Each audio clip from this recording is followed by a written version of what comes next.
BZ ગ્રુપની પેટા કંપનીઓ સામે ફરિયાદ બાદ હવે ખુલાસાઓ થઈ રહ્યા છે। મોડાસાની કેકે એન્ટરપ્રાઇઝના સીઈઓ હવે સામે આવ્યા છે। ફરિયાદ બાદ પહેલી વખત સીઈઓનો મોટો ખુલાસો। ન્યૂઝ 18 પર કેકે એન્ટરપ્રાઇઝના સીઈઓનો ખુલાસો। કેકે એન્ટરપ્રાઇઝના સીઈઓ કેતન પટેલનું નિવેદન, પોન્ઝી સ્કીમ સાથે મારે કોઈ લેવા દેવા નથી। મારું કામ નાણાં ધીરવાનું અને લાયસન્સ પણ છે। હજુ ઓફિસનું ઓપનિંગ પણ નથી કર્યું। માત્ર બોર્ડના આધારે ફરિયાદ થઈ છે, મારા નામે નહીં। હું દસ્તાવેજો સાથે સીઆઈડી ક્રાઇમની ઓફિસ જઈશ। ખોટી રીતે મારી કંપનીની સંડોવણી બતાવવામાં આવી છે। ગઈકાલે સીઆઈડી ક્રાઇમ બ્રાન્ચ દ્વારા વધુ પોન્ઝી સ્કીમ ચલાવતી 3 કંપનીઓ સામે ફરિયાદ દાખલ કરવામાં આવી હતી, જેમાં કેકે એન્ટરપ્રાઇઝ, આરકે એન્ટરપ્રાઇઝ અને હર્ષિદી એન્ટરપ્રાઇઝ સામે ફરિયાદ દાખલ કરવામાં આવી છે। જેમાંથી કેકે એન્ટરપ્રાઇઝની જે ઓફિસ તે આપણે ન્યૂઝ 18 ગુજરાતીની ટીમ પહોંચી છે। તમને પહેલાં દ્રશ્યો બતાવી દઈશ કે અહીં એક લાયસન્સ લટકાવવામાં આવ્યું છે, જેમનું નામ છે કેતન કુમાર હીરાભાઈ પટેલ। તેમના નામે આ લાયસન્સ રાખવામાં આવ્યું છે અને આ લાયસન્સ એ માટે છે કે તેઓ નાના ધીરનાનું કામ કરે છે, નહીં કે પોન્ઝી સ્કીમનું। આ પ્રાથમિક વિગત હતી। જે સાથે જ ન્યૂઝ 18 ગુજરાતી સાથે જે કેતનભાઈ છે તેઓ જોડાયા છે। કેતનભાઈ, ખાસ કરીને તમારું નામ આવ્યું છે સીઆઈડી ક્રાઇમની તપાસમાં, કેવી રીતે સંડોવણી સામે આવી? આ નામ તો આ બોર્ડના આધારે આવ્યું છે મારું, બીજું કંઈ એવો કોઈ વિષય નથી। બોર્ડના આધારે આવી મારી ફરિયાદ બી જે થઈ છે એ ખાલી બોર્ડના આધારે જ થઈ છે, મારી નામ જો કોઈ ફરિયાદ થઈ નથી, બરાબર। અને મારે તો ઓનલી આ નાણાં ધીરદારનું લાયસન્સ લીધું છે મેં 22/7/2024ના રોજ મને આ રજિસ્ટ્રાર તરફથી મને મળેલ છે। હા, હજુ સુધી મેં આ ઓફિસનું ઓપનિંગ હજુ બાકી છે મારું। 25/2/2025ના રોજ મારું ઓપનિંગનું મુહૂર્ત છે હજુ તો, બરાબર। તો ખાસ કરીને પોન્ઝી સ્કીમ છે, પોલીસ ફરિયાદમાં લખ્યું છે કે તમે પણ 5%થી 25% સુધી આપો છો, એટલે આમાં કોઈ તથ્ય નથી? ના, અમે તો પૈસા લેતા જ નથી કોઈના। અમારે પાસે જે છે એનું અમે ધીરદારનું ધંધો કરવાના છીએ, બાકી બીજું કોઈ જ અમને નથી। કોઈ અરજી કરવામાં આવી જેમાં તમારું નામ હતું અને તમારું નામ આરોપીમાં મૂકી દેવામાં આવ્યું? આરોપીમાં મારું નામ નથી, આ બોર્ડના આધારે આરોપીમાં બોર્ડના આધારે મારા નામ જો કોઈ ફરિયાદ થઈ નથી। સીઆઈડી ક્રાઇમ અથવા કોઈ પોલીસનો સંપર્ક કર્યો તમે? કોઈ પોલીસનો સંપર્ક કર્યો નથી, પણ મારી પાસે અત્યારે બધા પુરાવા મેં એકઠા કરી લીધા છે। બેંક સ્ટેટમેન્ટ છે, આ છે બેંક સ્ટેટમેન્ટ મારા બધા, અત્યારે 2 વર્ષના બેંક સ્ટેટમેન્ટ મેં કાઢ્યા છે। બીજા કોઈ મારું લાયસન્સ, મારા ઓફિસનો જે દસ્તાવેજ થયું છે 4 મહિના પહેલાં, એનો દસ્તાવેજ બધું મેં રજૂ કરી અને હાલ હું 12 વાગે અહીંથી સીઆઈડી ક્રાઇમ ઓફિસમાં જવા નીકળવાનો છું। ઓકે, તમારી જે તમે આ પુરાવા આપી રહ્યા છો કે ભાઈ હું આ કામ કરું છું નાના ધીરનાનું, ત્યારબાદ અલગ અલગ પોન્ઝી સ્કીમોનું કામગીરી ચાલે છે, તેમાં તમારું કોઈ નથી, તમારું એ બાબતે તમારું શું કહેવું થાય છે? શા માટે આ રીતે અચાનક એન્ટરપ્રાઇઝમાં નામ નાખી દેવામાં આવ્યું? એન્ટરપ્રાઇઝનું આ બોર્ડના આધારે જ મારું, આ બોર્ડ એન્ટરપ્રાઇઝ એટલે જેને કેટલા સમય પહેલાં બોર્ડ મળીશ તમે? બોર્ડ મારું લગભગ 22/7 મને જ્યારે આ મની લેન્ડરનું લાયસન્સ મળ્યું એના બીજા દિવસે મેં આ બોર્ડ લગાવ્યું છે। ચોક્કસથી 3 મહિના પહેલાં આ પ્રકાર જે આપ લાયસન્સ જોઈ શકો છો કે આ લાયસન્સ જેમાં અહીં બતાવ્યું અગાઉ એ પ્રમાણે તેઓ લાયસન્સ સહિતના દસ્તાવેજો લઈ અને સીઆઈડી ક્રાઇમ બ્રાન્ચ પાસે જઈ રહ્યા છે પોતાની નિર્દોષતા પુરવાર કરવા માટે। કારણ કે સૌપ્રથમવાર કોઈ જે આરોપી છે જેમની સામે ફરિયાદ નોંધાઈ છે તે કેમેરા સામે આવ્યો છે, તેને ન્યૂઝ 18 ગુજરાતી સામે પોતાની સ્પષ્ટતા કરી છે કે તેઓ નિર્દોષ છે, તમામ દસ્તાવેજો છે, તેઓ પોન્ઝી સ્કીમનો ભાગ નથી અને તેમણે કહ્યું છે કે તેમનું જે એન્ટરપ્રાઇઝ નામ છે કેકે એન્ટરપ્રાઇઝ માત્ર ને માત્ર બોર્ડના આધારે તેને પોન્ઝી સ્કીમમાં ભાગ હોવાનો એક કાવતરું અથવા સાજિશ રચી દેવામાં આવી છે। એટલે આ પ્રકારનો ખુલાસો તેમણે ન્યૂઝ 18 ગુજરાતી પર કર્યો છે। હાર્દિક પટેલ, ન્યૂઝ 18 ગુજરાતી, અરવલ્લી। તો ઠગ કંપની બીઝેડ ગ્રુપના કૌભાંડો અંગે મોટો ખુલાસો। શિક્ષકોના રોકાણને આકર્ષવા એજન્ટોના નુસ્ખા હતા। શિક્ષકોની બચત મૂડી સુધી પહોંચવા એજન્ટો પ્રયત્ન કરતા। અરવલ્લીમાં માલપુરની શાળાનો વિડીયો વાયરલ થયો છે। શિક્ષકો પણ શાળામાં બીઝેડનો પ્રચાર કરતા હતા।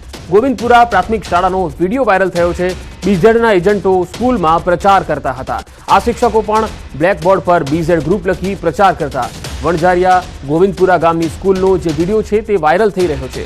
શિક્ષકો પણ બીઝેડના એજન્ટોને સરાહના પત્ર આપતા। વાયરલ વિડીયોમાં સાફ દેખાઈ રહ્યું છે કે જે આરોપી છે અને બીઝેડ ગ્રુપનો એજન્ટ છે મયુર દરજી એ શાળામાં જાય છે અને બાદમાં બાળકોને પીણાનું વિતરણ કરે છે, જે બાદ શિક્ષિકા બ્લેકબોર્ડ પર બીઝેડ ગ્રુપ લખે છે।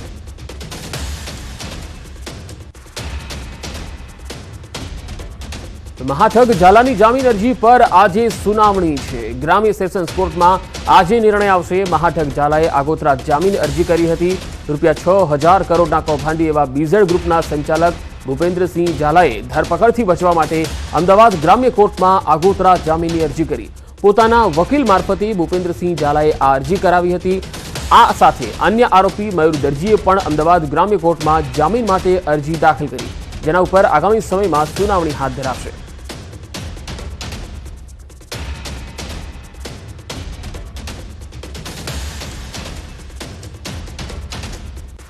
મહેસાણામાં ખ્યાતિકાંડ બાદ વધુ એક ઓપરેશન કાંડ સામે આવ્યું, જેમાં ફોસલાવીને યુવાનની નસબંધી કરી દેવાનો આરોપ લાગ્યો છે. દારૂ પીવડાવી નસબંધી કરી હોવાનો યુવાનનો દાવો છે. નવી સેઢાવી ગામનો યુવક ભોગ બન્યો છે. મજૂરી કામ કરી ગુજરાન ચલાવતો ગરીબ યુવાનનું ઓપરેશન થયું. ફોસલાવીને નસબંધીનું ઓપરેશન કર્યાનો આરોપ લાગ્યો છે. 1 માસ બાદ અપરિણીત યુવાનના લગ્ન છે. નસબંધીના ઓપરેશન બાદ હવે જીવન બરબાદ થયું. લગ્ન બાદ નવું જીવન શરૂ થાય પહેલા જ જીવન દાવ પર લાગી ગયું. અમદાવાદ બાજુ હોસ્પિટલમાં લઈ જઈ અને આ ઓપરેશન કરી નાખવામાં આવ્યું હતું. સરકારી ગાડી લઈને આવ્યા મને, પછી મેં બેહાડ્યો, ગોમમાં જઈને પાછો દારૂ પીવડાવ્યો મને. તે મૂકો આ તો જોંફળીઓ જોઈને પાછો દવા બવા હટાવવાની હતો, કોમ કરીને પાછો આવતો રહ્યો હોય છે. તે જઈને થોડો નિશ્ચય થયો તે એ મને કે આવીએ હેર થોડું કોમ હોમ જઈને કે તે પાછો 18 સુધી ભોન રહી. પછી ઈ આગળ લઈ ગયા ને પછી યાદ ના રહ્યો, મગજમાં ફૂલ થઈ ગયા તે નિશો. પછી બીજા દાર મને ખબર પડી કે એ દુખાય એવું બધું. ડોક્ટરો ખોટા છે ને, કારણ કે આ ભાઈને તો મહિના જે તો એનો લગ્ન હતો, અત્યારે એની બેનના ઘેર છે. શું કેવું છે તમારું, શું કેવું છે આ બધા?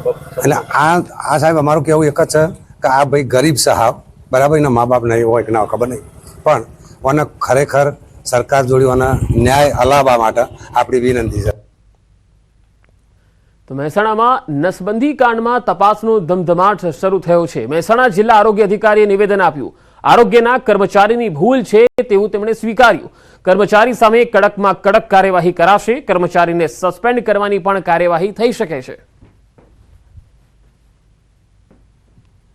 અમારા કર્મચારી સામે કે એણે આ લાભાર્થીને જે રીતે એને સેવા આપવાની હોય એની જગ્યાએ એને ફક્ત ને ફક્ત કેસ કરવા પૂરતું એને સમજાયેલો હોય એવું ફલિત થાય છે. અમારા કર્મચારી ચોક્કસ ભૂલ છે. એ કર્મચારી જે સબ સેન્ટર છે, અમારું સબ સેન્ટર ધનાલી છે, ધનાલીના જે અમારા કર્મચારી છે એ કર્મચારીમાં આમાં વાંક છે અને આ કર્મચારી સામે અમે સખતમાં સખત પગલાં લઈશું. ચાર્જશીટથી માંડીને ઇવન તો સસ્પેન્શનથી માંડીને અમે અમારી કક્ષાએ નિર્ણય ફાઇલના પ્રોસેસમાં છે અને મોટે ભાગે અમે બહુ જ એકદમ કહેવાય ને એક દાખલો, નમૂનારૂપ દાખલો બેસે. રાજકોટમાં એટેકથી અકસ્માત બાદ તંત્ર હરકતમાં આવ્યું. સિટી બસના ડ્રાઈવર ભરતીના નિયમો બદલાઈ શકે. સિટી બસના ડ્રાઈવરના હાર્ટ એટેક બાદ તંત્ર સતર્ક થયું છે. ડ્રાઈવર ભરતીમાં ઉંમરને લઈ નવા નિયમો આવી શકે. ગઈકાલે રાજકોટના રેલનગર વિસ્તારમાં ચાલુ બસ ડ્રાઈવરને હાર્ટ એટેક આવ્યો હતો અને અકસ્માત થયો, જેમાં 2 લોકોના મૃત્યુ થયા. ત્યારે આરએમસીના આસિસ્ટન્ટ મેનેજરે કહ્યું ડ્રાઈવર પાસે હેવી લાયસન્સ હતું, જેની વેલિડિટી પણ 2024 સુધીની હતી, પણ તેમની ઉંમર 60 વર્ષથી વધુ હોવાનું સામે આવ્યું. આથી આગામી દિવસોમાં ડ્રાઈવરની ઉંમર નક્કી કરવામાં આવશે, જે શરતના આધારે જ ટેન્ડર બહાર પાડવામાં આવશે. મહાનગરપાલિકા દ્વારા મારુતિ ટ્રાન્સપોર્ટ કંપનીને આરએમટીએસનું સંચાલન કરવા બાબતનો કોન્ટ્રાક્ટ આપવામાં આવ્યો છે. સમગ્ર મામલે મારુતિ ટ્રાન્સપોર્ટ કંપનીના મેનેજર સંદીપ સાવલિયાએ કહ્યું કોઈ પણ ડ્રાઈવરની ભરતી કરતા પૂર્વે અમારા દ્વારા તેની મેડિકલ ચેકઅપ અને તેનું લાયસન્સની ચકાસણી કરવામાં આવે છે.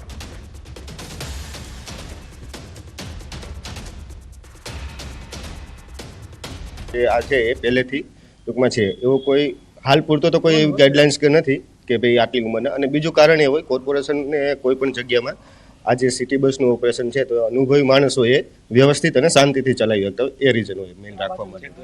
એ જે એનો રનિંગ રૂટ હતો 40 નંબરના રૂટમાં પોતે બસમાં અને 10 વર્ષથી અહીંયા આપણે ત્યાં કામ કરે છે, એટલે એના નિયર ટાઈમ ટેબલ પ્રમાણે બસ લઈને આવતા હતા. અચાનક એને આ રીતનો હાર્ટ એટેકનો બનાવ બનેલો. એ ઓથોરાઇઝ ડ્રાઇવિંગ માટેના હતા, એટલે હાલ એ જે ડ્રાઇવિંગ બાબતે કોઈ એનો ઇસ્યુ નથી, પરંતુ એની એજ છે એ 60થી વધારે હોવાનું અમારા ધ્યાને આવેલ છે, જેથી અમુક ન્યૂઝ પેપર્સમાં પણ આ બાબતે પ્રશ્નો ઉઠાવ્યા છે કે ડ્રાઈવરની ઉંમર જે છે એ 60થી વધારે છે.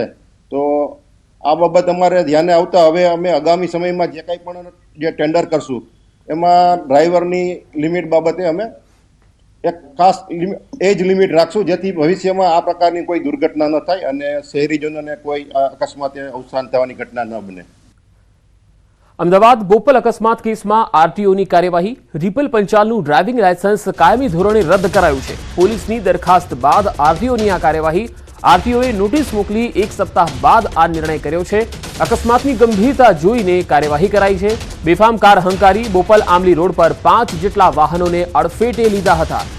આપણે યાદ હશે કે બોપલ આમલી રોડ પર કેવી રીતે આ શખ્સે અકસ્માત કર્યો હતો. વધુ માહિતી સાથે સંવાદદાતા વિભુ પટેલ જોડાયા છે. વિભુ, આખરે રિપલ પંચાલનું લાયસન્સ રદ થયું છે, પરંતુ આ પ્રકારના એક્શનથી આવા જે ડ્રાઈવરો છે જે બેફામ ચલાવે છે અને ડ્રિંક કરીને ચલાવે છે તેના ઉપર લગામ આવે એવું લાગે છે?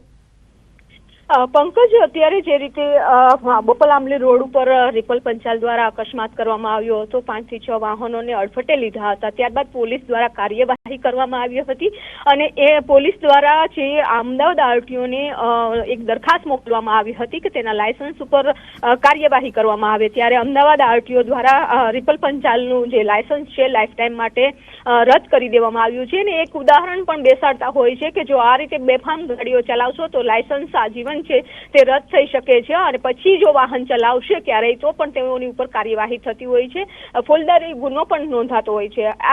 પરંતુ તેમ છતાં પણ ડર જ ના હોય એ રીતે નબીરાઓ છે તે ગાડી બેફામ ચલાવી રહ્યા છે. અત્યાર સુધી છેલ્લા 3 મહિનાની જ વાત કરીએ પંકજ, 850 લોકોના લાયસન્સ છે તે રદ કરવામાં આવ્યા છે. ક્યાંક ને ક્યાંક નિયમોનો ભંગ કરતા હોય છે, હેલ્મેટ ન પહેર્યું હોય, બેફામ ગાડી ચલાવતા હોય તો એ તે લોકોના લાયસન્સ છે તે રદ કરી દેવામાં આવે છે, સાથે દંડની કાર્યવાહી કરવામાં આવે છે. જી વિભુ, આભાર માહિતી આપવા માટે.